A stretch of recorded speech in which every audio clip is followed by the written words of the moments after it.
महाराष्ट्राच्या जीवावर उठलेले हे सरकार रोज 7 शेतकऱ्यांच्या आत्महत्या होत आहेत।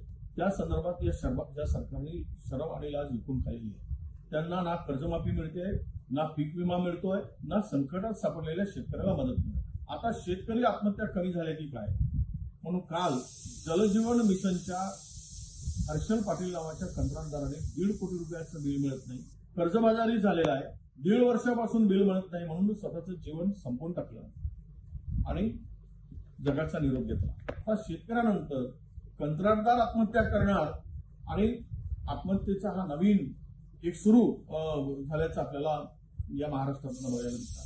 पीडब्ल्यूडीचे जवळपास 80,000 कोटी रुपये देणे, जलजीवन मिशनचे पैसे मिळत नाही, डीपीडीसीच्या पैशाचा पत्ता नाही, संपूर्ण रस्त्यांची चाळण झाली आहे, रस्त्यावर कंत्राटदार काम करायला तयार नाही।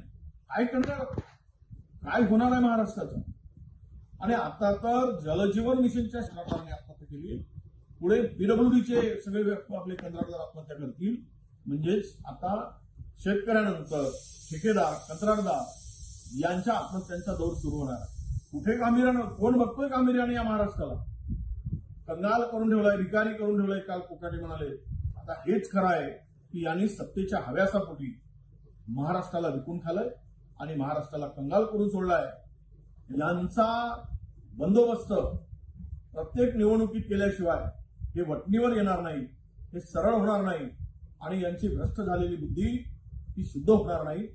हा विचार आता महाराष्ट्रातील जनतेने करावा, अशीच आता विनंती करायची पाळी आमच्यावर आली।